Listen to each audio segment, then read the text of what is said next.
మన ప్రభువును ప్రియ రక్షకుడైన యేసుక్రీస్తు వారి అతి శ్రేష్టమైన నామమున నేటి బైబిల్ డివోషన్స్ వీక్షిస్తున్న ప్రేక్షకులందరికీ మా హృదయపూర్వక స్వాగతం.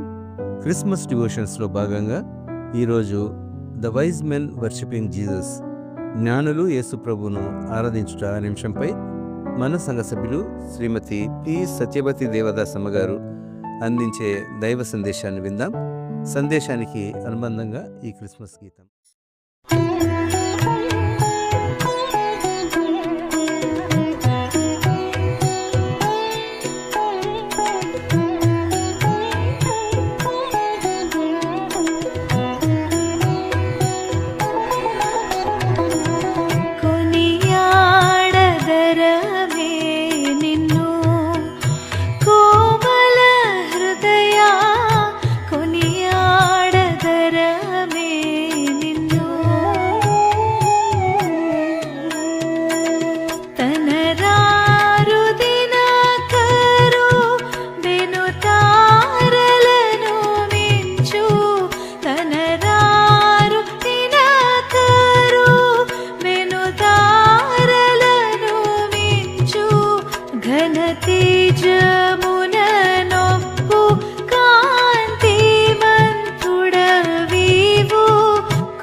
ప్రార్థించుకుందాము. ప్రభువా, పరిశుద్ధుడా, ప్రేమగల మా తండ్రి, నీకే వందనాలు, కృతజ్ఞత, స్తుతులు, స్తోత్రములు. దయగల మా తండ్రి, గొప్ప దేవ, గడిచిన రాత్రంతా కూడా సుఖమనందం దయచేస్తండి. మా జీవితాల్లో మరి యొక్క నూతన దినమును మీరు మాకు అనుగ్రహించి మా ఆయుష్ని పొడిగించిన విధానం బట్టి నీకు అనేక వందనాలు ప్రభా. ఈ ఉదయకాల సమయం మందు ప్రభా, నీ వాక్యాన్ని చదివి తండ్రి, నీ వాక్యంలో ఉన్నటువంటి మర్మములను తెలుసుకున్నట్టు తండ్రి, మాకు కావలసినటువంటి జ్ఞానాన్ని, తెలివిని మాకు అనుగ్రహించి తండ్రి, నీ కాపుదలు మమ్మల్ని అందరినీ భద్రపరచమని నాజరేయుడైన యేసు నామమును బట్టి అడిగి వేడుకుంటున్నాను స్వామి, ఆమేన్. వందనాలు అందరికీ. Good morning. డైలీ బైబుల్ డివోషన్లో పాల్గొంటున్నటువంటి ప్రతి ఒక్క బిడ్డలకు యేసుక్రీస్తు నామములో శుభములు, వందనాలు తెలియజేస్తున్నాను. నేటి వాక్యమును చూసినట్టయితే మత్తయి సువార్త 2వ అధ్యాయము 10-11 వచనాలు. వారు ఆ నక్షత్రమును చూచి అత్యానంద భరితులై ఇంటిలోనికి వచ్చి తల్లి అయిన మరియను ఆ శిశువును చూచి సాగిలపడి ఆయనను పూజించి తమ పెట్టెలు విప్పి బంగారమును, సాంబ్రాణిని, బోలమును కానుకలుగా ఆయనకు సమర్పించిరి. మరి యేసు ప్రభువు పుట్టినాడని తెలుసుకున్నటువంటి ఆ యొక్క జ్ఞానులు మరి యేసు ప్రభును చూడాలి అని వాళ్ళెంతో ఆశ కలిగి మరి హేరోదు రాజు వారికి ఆజ్ఞాపించిండు. ఏమని? మీరు బెత్లెహేమునకు వెళ్ళండి, వెళ్ళి అక్కడ చూడండి అని మరి వారికి ఆజ్ఞ ఇచ్చినప్పుడు ఆ యొక్క రాజు యొక్క ఆజ్ఞను మీరకుండా ఆ జ్ఞానులు వెళ్ళిండ్రు. వెళ్ళేసరికనంటే అక్కడ వెళ్తూ ఉండగా అంతకుముందు మరి దూతలు వచ్చేసరికనంటే మరి యేసు ప్రభు ఎక్కడ ఉన్నాడు మనం చూసినట్టయితే మరి నేలపైన ఉన్నట్టు మనం అక్కడ చూడగలుగుతున్నాం. అదే గొర్రెల కాపరులు వచ్చేసరికి మరి యేసు ప్రభు ఎక్కడ కనిపిస్తుండు వాళ్ళకు అనంటే పశువుల పాకలో కనబడినట్టు మనకు బైబిల్ తెలియజేస్తున్నది. అదేవిధంగా మరి జ్ఞానులు వచ్చి చూసేసరికనంటే ఎక్కడ ఉన్నాడు యేసు ప్రభు అని వెతుక్కుంటూ వచ్చి చూసేసరికంటే ఒక ఇంటిలో ఉన్నట్టు వారు కనుగొన్నారు. ఆ ఇంటికి అంటే ఆ ఇంటిలో యేసయ్య ఉన్నాడు అని వారు తెలుసుకొని ఆ ఇంటికి వెళ్ళినట్టు మనము పరిశుద్ధ గ్రంథంలో చూడగలుగుతున్నాం. ఆ ఇంటిలో యేసు ప్రభుకు చోటిచ్చారు గనక అది బైబిల్ గ్రంథంలో మరి ఆ ఇంటి పేరు వ్రాసినట్టు మనము చూడగలుగుతున్నాం. యేసు ప్రభువుకు చోటిచ్చినటువంటి ఆ ఇల్లు, ఆ ఇంట్లో మన ప్రభువుకు చోటిచ్చినట్లే మనం కూడా మన హృదయాలలో, మన గృహాలలో మరి యేసయ్యకు మనం చోటిచ్చినట్లయితే మరి దేవుడు మన ఇంటిలోనికి రావడానికి, మన హృదయం అనేటటువంటి గదిలోనికి రావడానికి దేవుడు సిద్ధంగా ఉన్నాడు. మరి నేటి ప్రపంచమంతా కూడా ఎంతో గొప్పగా జరుపుకుంటున్నటువంటి ఈ క్రిస్మస్ పండగ, క్రీస్తు యొక్క జన్మదినాన్ని మనము సంతోషంతో, ఆనందంతో జరుపుకుంటున్నాం. ఎవ్రీ ఇయర్ ప్రతి సంవత్సరం వస్తూ వెళ్తూ ఉన్నది. అంటే ఒంటికి బట్టలు, కడుపుకు మంచి భోజనము, గృహాలకు మంచి అందమైనటువంటి రంగులు, వీధి లైట్లు, అవే కాకుండా మరి వీటితోనే క్రిస్మసా? కాదు కదా. మనలో మార్పు అనేది జరగాలి, మనలో మారు మనసు అనేది రావాలని దేవుడు ఈ దినమున మనల్ని అడుగుచున్నాడు. ఈ వృద్ధిలోనే దేవుడు ఒకవేళ ఉన్నట్టయితే మన పేరు కూడా జీవ గ్రంథంలో రాయడానికి దేవుడు ఇష్టపడుతున్నాడు. మన పేరు కూడా ఈ బైబిల్ గ్రంథంలో మన పేరు ఉంటుంది అని దేవుడు మనకు ఎత్తి చెప్పినట్టు ఇక్కడ కనబడుతున్నది. మరి జీవ గ్రంథంలో వ్రాయబడి ఉంటుంది కాబట్టి చాలా మందిమి ఈ భూమి మీద నివసిస్తున్నటువంటి ప్రతి మనుషులు కూడా ఈ భూమి మీద మంచి పేరు ప్రఖ్యాతలు కావాలి అనేటటువంటి వారు చాలా మంది ఉంటారు కదా. కానీ ఇది శాశ్వతమైనటువంటి రాజ్యం కాదు. మనకు శాశ్వతమైనటువంటి రాజ్యం ఏది అనంటే పరలోక రాజ్యం. దాన్ని మనం గమనించుకోవాలి కదా. ఇక్కడ ఈ భూలోకంలో పేరు రావాలి అని చాలా మంది ఎంతో ఆత్రపడతా ఉంటారు. ఉదాహరణకు చూసినట్టయితే పిల్లికి బిచ్చము పెట్టినటువంటి వాడు కూడా నా పేరు ఉండాలి అనేటటువంటి ఆశ వాడిలో ఉంటుంది. ఎంగిలి చేత కాకిని కొట్టరు అంటారు సామెతలు చూసినట్టయితే. ఇట్లా ఒకవేళ తినంగా ఏదైనా కాకి వచ్చిందంటే చో అని వెళ్ళగొడితే తన చేతికున్నటువంటి మెతుకులు ఏడ కింద రాలిపోతాయో, ఆ కాకి ఏడ ఏరుకొని తింటుందో అన్నటటువంటి ఆ మనసు కలిగినటువంటి వారు చాలామంది ఉంటారు. కానీ మరి ఎక్కడో ఒక గుడి దగ్గర ప్రహారీ గోడ కడుతున్నాము, మీ పేరు ఆ పలక మీద రాస్తాము, మీరు ఇంత డొనేషన్ ఇవ్వాలి అనగానే సంతోషంతో ఎంతో ఎంతో సంతోషంతో వాళ్ళు డొనేషన్లు ఇవ్వడానికి ఇష్టపడుతున్నారు. కానీ వారి పేరు ఎక్కడ రాయబడుతున్నది? ఒక గోడ పైననే రాయబడుతున్నది, వాల్ గోడ పైననే రాయబడుతుంది. కానీ దేవుడు ఏమంటున్నాడు? మనము దేవునికి చోటిచ్చినట్లయితే, దేవునికి మన హృదయాన్ని, మన గృహాన్ని ఆహ్వానించినట్టయితే దేవుణ్ణి, మన పేరు ఎక్కడ ఉంటుందట? జీవ గ్రంథంలో వ్రాయబడుతుంది అని దేవుని వాక్యం సెలవిస్తుంది.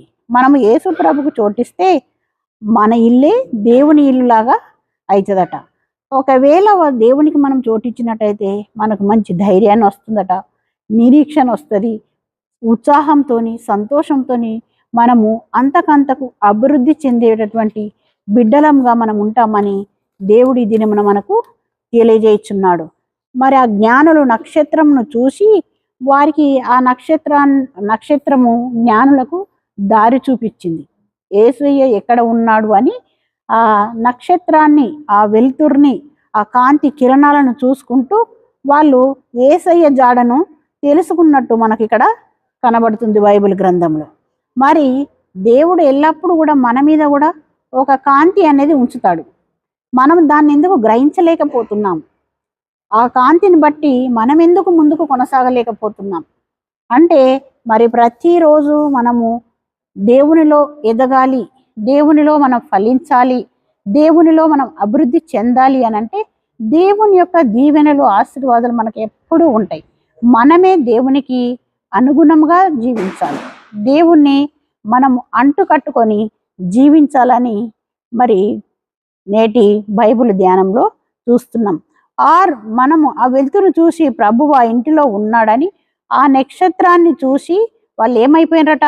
అత్యానంద భరితులైనరట. అంటే వారిలో సంతోషము పట్టలేకుండా, అంటే చాలా ఎక్కువగా సంతోషం. అంటే అమ్మ, మేము ఇంత కష్టపడి వెతుకుంటూ ఆ నక్షత్రాన్ని చూసి వస్తున్నాం కాబట్టి యేసయ్య జాడ మాకు దొరికింది అనేటటువంటి ఆ మాట వినగానే వారిలో చాలా సంతోషం అయిపోయిందట. ఎంతో ఆనందభరితులైనరు, అత్యానందభరితులు, అంటే పట్టరానంటటువంటి ఆనందము వారిలో ఉన్నట్టు మనం ఇక్కడ బైబిల్ గ్రంథంలో చూడగలిగినాం.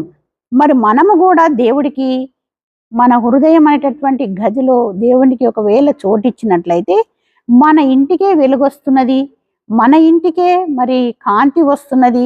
మరి మనలో కూడా అలాంటి సంతోషము, అలాంటి ఆనందము మనకొక్కరికే కాకుండా మన కుటుంబాలకు కూడా దేవుడు అనుగ్రహిస్తాని దేవుడు ఈ దినమున సెలవిస్తున్నాడు.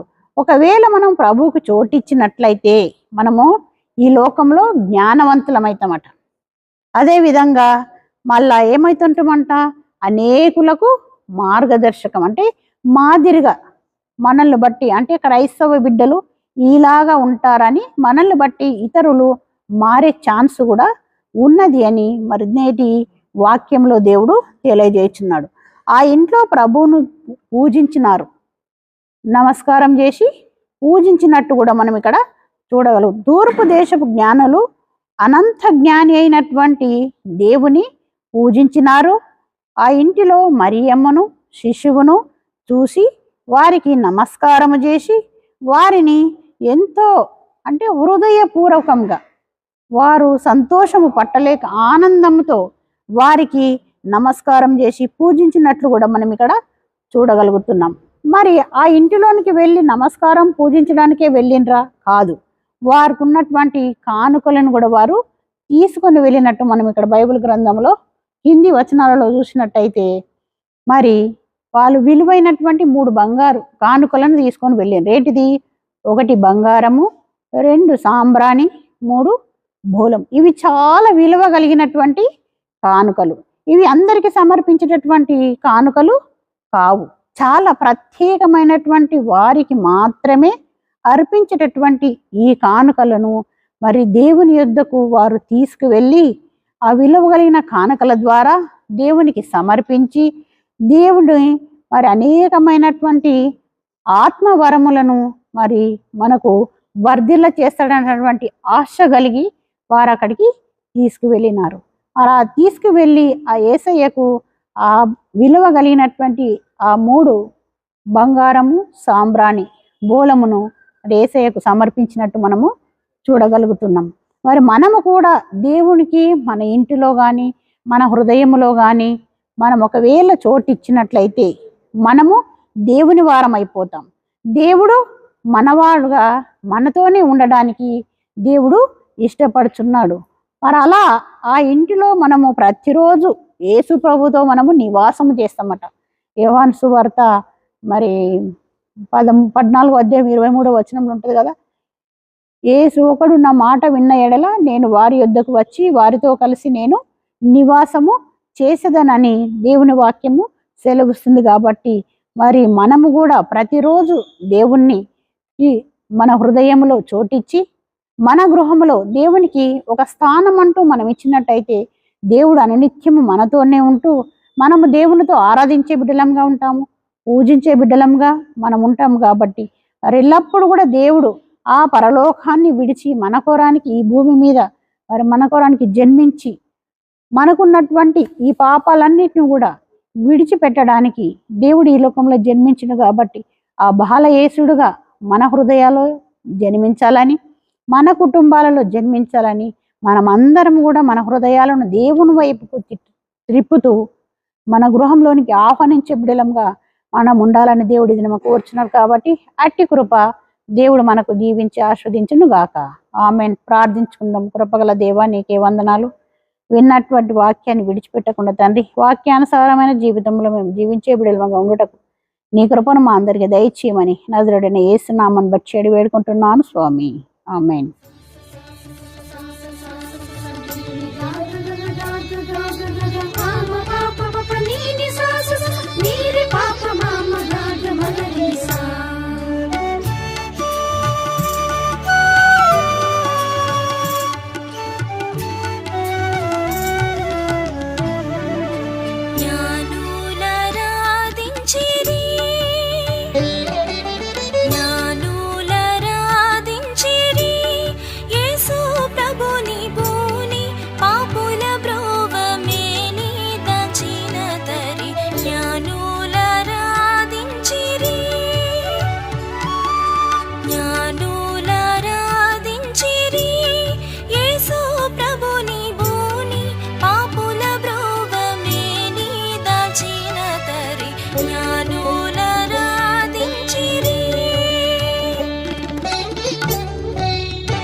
చిన్నారి మన యేసు జన్మించెనా, మరియమ్మ వరసుతుడై అరుదించెనా.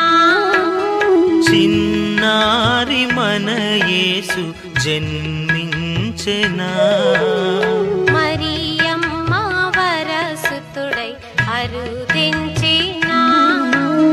శుభతార గగనాన ఉదయించెనా, ప్రభు కీర్తి జగమంత ప్రసరించెనా. చిన్నారి మన యేసు జన్మించెనా, మరియమ్మ వరసుతుడై అరుదించెనా.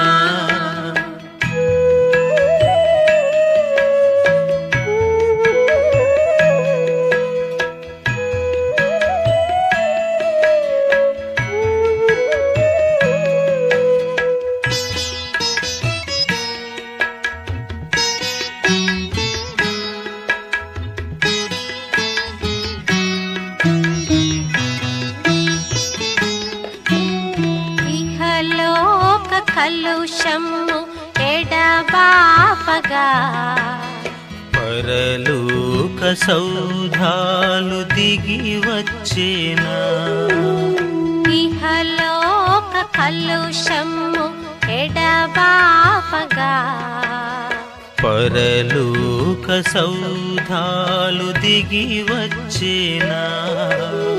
నిజ లేఖనములే నెరవేర్చగా, నిజ లేఖనములే నెరవేర్చగా. నీతి సూర్యుడే మనలను కరుణించెనా, నీతి సూర్యుడే మనలను కరుణించెనా. చిన్నారి మన యేసు జన్మించెనా, మరియమ్మ వర వరసుతుడై అరుదించెనా.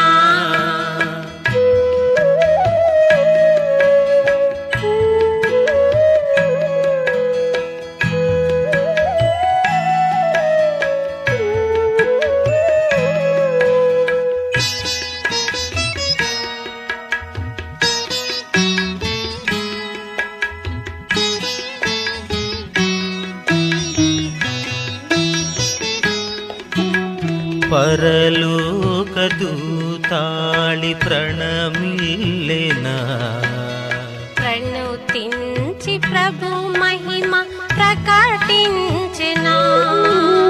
పరలోక దూతాళి ప్రణమిల్లెనా, ప్రణుతించి ప్రభు మహిమ ప్రకటించెనా.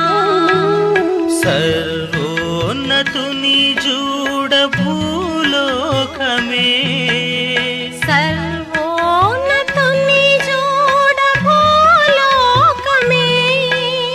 సంబరముగా విని యేసుని స్మరించెనా, సంబరముగా విని యేసుని స్మరించెనా.